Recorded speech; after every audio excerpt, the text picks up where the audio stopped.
Ô, João, como, por exemplo, aplicar essa política? Bom, vamos falar para um homem, o homem da casa. A família está sendo atacada e às vezes nem percebe que está sendo. Porque nós somos atacados por meio da mídia, a família tradicional, né? A família tradicional ela é atacada por meio da mídia, dos filmes, das novelas, das minisséries, das séries, dos desenhos. Às vezes a pessoa nem está percebendo que está sendo atacada e está sendo atacada. É aquele, como que a gente chama? É aquele vírus que está dentro da pessoa, ele já está trabalhando, ele já está ativo, porém a pessoa ainda não sentiu os sintomas. Quando ela sentiu os sintomas, a coisa já tá feia.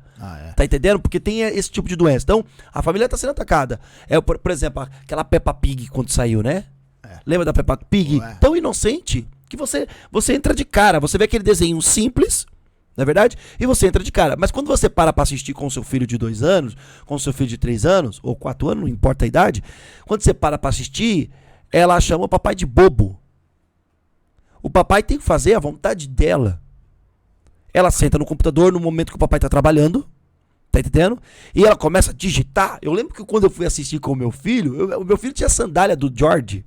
É George, né? O George, o irmão da Peppa. Quando eu sentei com ele pra assistir, ele tinha um livrinho da Peppa. Quando eu sentei pra assistir, eu olhei a Peppa, o papai, eu estou trabalhando. Ela, mas deixa eu ver. Mas, meu amor, eu tô trabalhando. Ela sentou no colo do papai e começou a bagunçar o computador ao ponto que deu uma pane. E aquela paciência sem lei do pai. O problema não é a paciência do papai, a paciência dele é louvável. O problema é a lei. O problema é uma criança que destrói um trabalho do pai que traz o sustento para casa e não tem consequências. Então, quando ela sai pra rua, ela cresce, ela vai destruir uma empresa que outra pessoa criou e vai achar que não tem consequências. Exatamente. E ela vai ter que aprender que a vida tem consequência, porque o patrão lá vai cobrar dela. Vai entrar na justiça processando ela. Aí ela vai falar, poxa, por que meu pai não me ensinou? Por que minha mãe não me ensinou? Então, a família ela é atacada. Quando a pessoa percebe, o que a pessoa precisa fazer para trazer de volta a política que ele tem para a família dele? Bom, nós estamos saindo aí de uma pandemia, né? E o que a gente está usando, nós usamos para evitar a contaminação? A máscara, né? A máscara. A máscara nada mais é do que um filtro. É um filtro. É um filtro. Filtro do ar. É o filtro do ar. Então, assim, a família precisa estar atenta e estabelecer os seus filtros.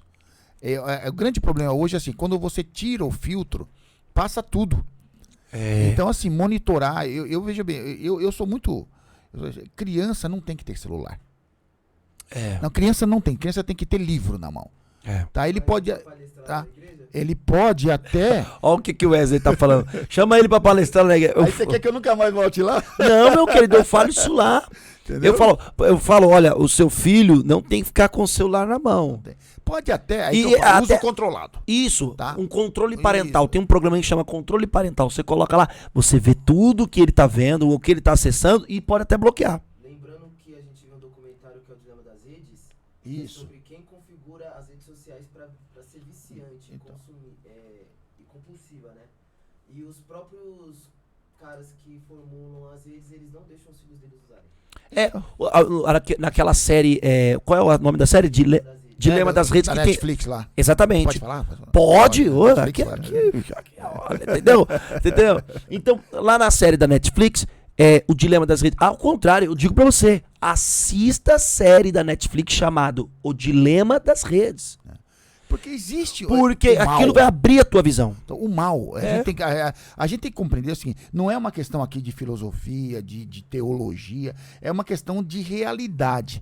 O mal existe. Como você vai interpretá-lo não é do meu interesse e nem quero saber. Mas ele é real. Assim, se existe o bem, existe o mal. São faces da mesma moeda. E como você bem colocou aqui, né? Qual que é o nome? Esqueci o nome dele. Wesley Alves. Wesley colocou. Veja, o problema é o seguinte. Quem arquiteta as coisas para você? Quem cozinha a coisa que você vai comer? Quem é aquela questão do livro didático. Qual o pai que pegou o livro didático do filho esse ano na escola e verificou se esse livro não tem uma tendência, alguma coisa? Para ele, opa, pera um pouquinho, eu vou lá na escola, na coisa. O que é esse negócio aqui de fulano fazendo isso, não, isso aqui não tá errado, isso aqui, principiologicamente, moralmente, isso aqui não tá adequado. Se é sobre a ótica dos meus valores ou de outro, mas vamos discutir. O que eu não posso é alguém impor pro meu filho uma conduta que na minha casa, isso no meu filtro não passa.